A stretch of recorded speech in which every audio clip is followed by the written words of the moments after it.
तो दोस्तों सबसे पहले आप ये आर्टिकल देखिए। इस आर्टिकल में दरअसल ये बताया जा रहा है कि वेस्ट इस समय भारत को बैक कर रहा है ट्रम्प के टैरिफ्स को लेकर। ऐसा पहली बार देखने के लिए मिला है कि भारत को किसी मामले में वेस्टर्न कंट्रीज की तरफ से पूरा सहयोग मिल रहा है। इसका कारण क्या है? कारण ये है कि डोनाल्ड ट्रम्प के सामने इस समय केवल भारत ही टिका हुआ है, जिसने ट्रेड को लेकर अभी तक कोई भी झुकाव अमेरिका के सामने नहीं दिखाया है। तो कहने का मतलब यहाँ पर वेस्टर्न कंट्रीज के साथ साथ दुनिया भर के बाकी देश भारत के कंधे पर बंदूक रखकर चलाना चाहते हैं, और ये पहला ऐसा मामला होगा जब हमारे कंधे का इस्तेमाल कोई बंदूक रखकर चलाना चाहेगा और हमें इसमें कोई आपत्ति नहीं है। कारण ये है कि ये हमारा वैश्विक इन्फ्लुएंस गेन करने के लिए सर्वाधिक महत्वपूर्ण होगा।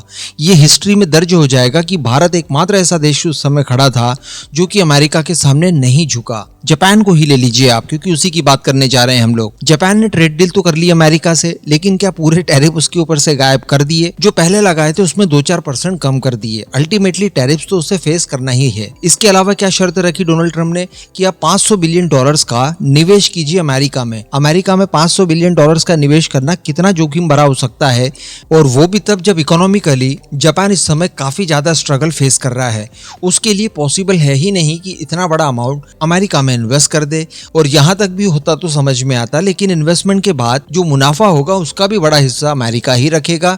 साथ ही अमेरिका के प्रोडक्ट के लिए अपना मार्केट भी उसे खोलकर देना पड़ा, लेकिन भारत ऐसा नहीं कर रहा है। इस वजह से भारत इस तरह के सभी देशों के लिए काफी इंपॉर्टेंट बन गया है। अब आप सभी को मैंने आज से 3 दिन पहले वीडियो बनाकर बताया था कि प्राइम मिनिस्टर मोदी 2 देशों की यात्रा पर जा रहे हैं, जापान और चाइना। चाइना को बाद में डिस्कस करेंगे, लेकिन जापान की बात की जाए तो प्राइम मिनिस्टर मोदी यहाँ से निकल चुके हैं और जापान पहुंच भी चुके हैं। वहां पर उनका भव्य स्वागत किया गया, लेकिन इसी बीच भारत के लिए काफी महत्वपूर्ण खबरें निकलकर आना शुरू हो चुकी है। वैसे मैंने आपको 3 दिन पहले यह भी बता दिया था कि पीएम मोदी के इस विजिट के दौरान ही जापान भारत के बीच में काफी बड़ी बातचीत होगी, और इसमें सबसे महत्वपूर्ण ये होगा कि आने वाले 10 सालों में जापान भारत के अंदर $10 ट्रिलियन इन्वेस्ट करेगा, यानी लगभग $68 बिलियन, और इससे जापान अपना इन्वेस्टमेंट भारत के अंदर 2 गुना भी कर देगा। और सबसे बड़ी बात कि ये कन्वेंशनल फील्ड में नहीं होगा, बल्कि अब नॉन कन्वेंशनल जितने फील्ड हैं इनके अंदर भी भारी भरकम इन्वेस्टमेंट जापान के द्वारा किया जाएगा।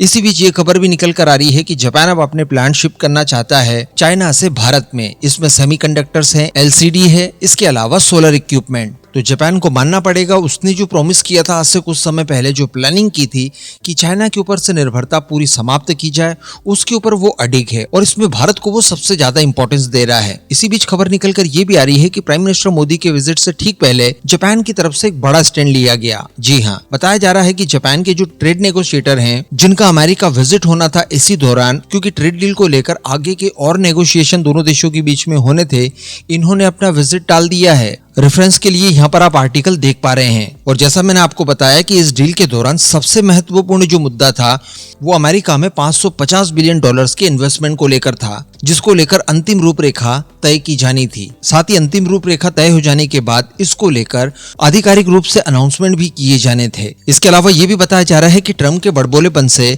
जापान इस समय काफी नाराज है। इसके अलावा जो मैंने अभी आपको बताया कि इस निवेश के बदले टैरिफ हटाने थे, लेकिन 25% टैरिफ्स को केवल 15% तक रहने दिया, यानी केवल 10% तक की कटौती की गई।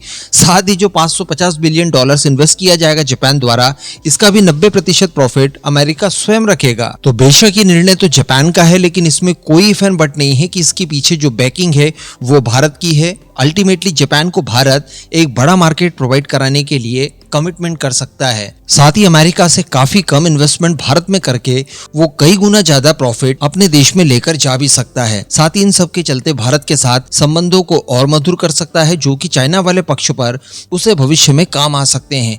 खासकर अगर बात की जाए, इन सब का इम्पैक्ट डिफेंस रिलेशनशिप के ऊपर हर हाल में पड़ेगा। अब इस पूरे मुद्दे पर दोस्तों आपका क्या मानना है, नीचे कमेंट करके जरूर बताइएगा।